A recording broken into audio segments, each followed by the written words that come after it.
If there's one thing that really gets Bridgerton fans into a contentious mood, it's shipping for their favourite characters. Ship wars have been in full swing in many different points in the fandom's history, and they take many different forms. People arguing about which ship's the most romantic, or thinking that their particular couple's being screwed over by the writing, thinking they need to get even more focus after the season's done. There are some people that have alternate ships, or think that one character's not worthy of another, gender bends, rare pairs, all that sort of stuff that makes the fandom come alive, and is there any question as to why? Even in the most unromantic fandoms and series, there's going to be a huge amount of shipping content that makes its way into the world. That's just how things are. People get attached to characters, and part of that will often involve wanting them to have some sort of romantic connection. Bridgerton is at its core a show that's entire premise hinges on romance, and so it would be a fandom that is especially obsessed with this sort of thing. No shame in it, that's just how it is. This in turn brings us to the topic of the video. The great eye of shippers has now shifted towards Eloise more than it ever has before. Yeah, she's always taken a bit of focus, but for a long time, different characters and pairings would be what dominates discussion.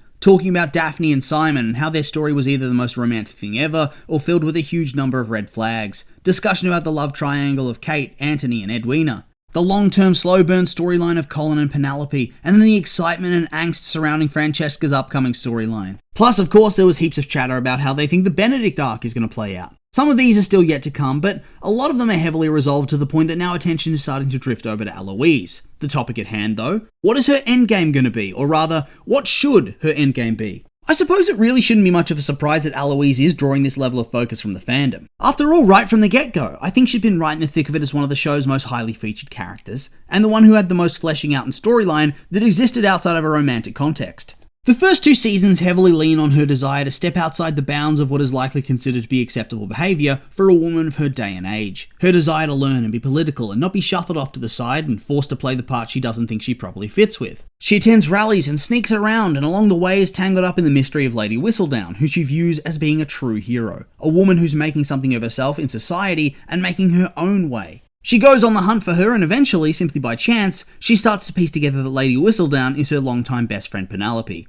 Of course, this in turn only comes after Lady Whistledown has written some pretty harsh things about Eloise and her family to try to save them without compromising her own identity. This leads to Eloise breaking up her friendship with Pen over this perceived betrayal, leading into season 3 where a big part of her story is the rise and fall of her friendship with Cressida and her reunion with Penelope where she tries to come to grips with Pen and Colin getting married. This in turn leads to the whole blackmail deal where Cressida's threatening to out Pen in front of the Ton unless she gives her enough money to start again and avoid marrying this old dude. Evidently, she's going to continue to get these rather weighty side plots for quite some time to give her something to do, I would suspect. This season at the very least, and if season 5 is in turn focused on Francesca and her storyline, then I suspect that they'll only be planting the seeds for the eventual romance arc then. Thus, it's probably only a good 4 years or so until we're talking about this again, right? That's based on the pace of releases so far at the very least.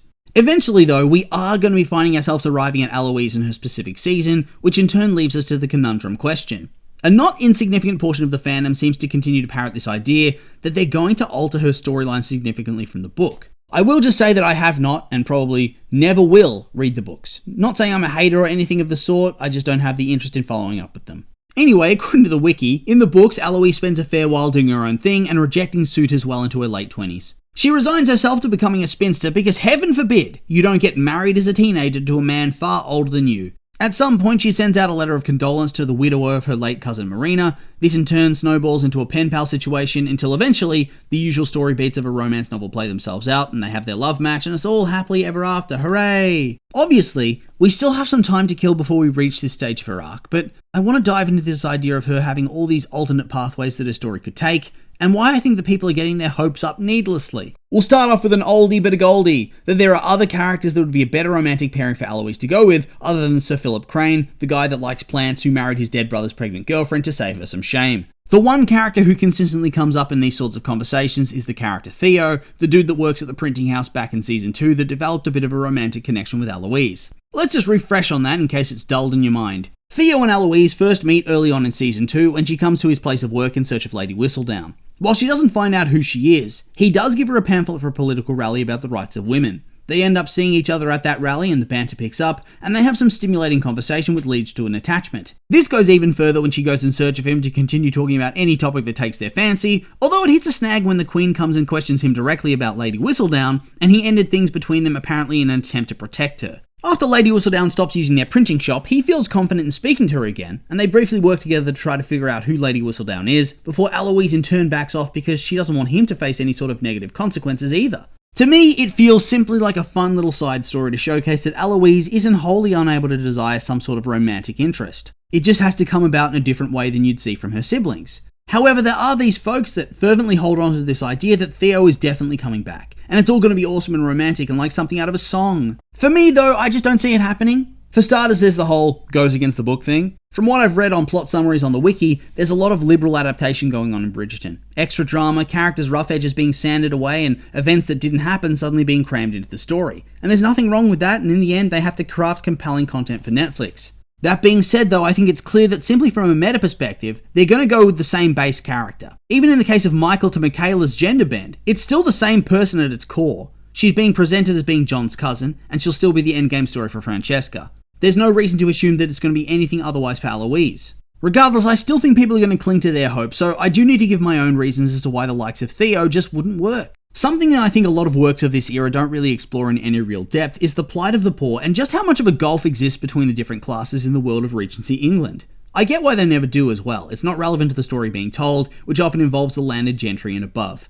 One thing that is often made very clear though is that nobody wants to be poor, because it means a far lesser quality of life. Think of the Dashwoods in Sense and Sensibility. They go from living in a pretty grand house to living at a cottage on the property of a relative. There's a bit of a hullabaloo made about how their half-brother screws them over and they're forced to live in poverty. However, when you look deeper at it, the poverty is extremely relative. They are poor compared to what they were, but in no way are they actually of the lower class and struggling to survive completely. There are certainly worse fates in this world. Regardless, it's still a harsh reality check because it's still a big step down. Meanwhile, take a look at Eloise. She's quite literally in the tippy-top echelon of the world, far beyond the likes of pretty much any character who appears in an Austen novel. The family's got to be one of the richest in the ton for sure if you look at the context of their lives. Meanwhile, Theo is a dude working at a printing house. He doesn't own it, he doesn't run it, he's just a worker there, an apprentice. He could work for 1,000 years and not scratch the surface of the insane wealth that these big landowners have accumulated. It would just feel like a direct collision course for absolute disaster. It's very romantic in theory to give everything up to become the wife of the printer's assistant.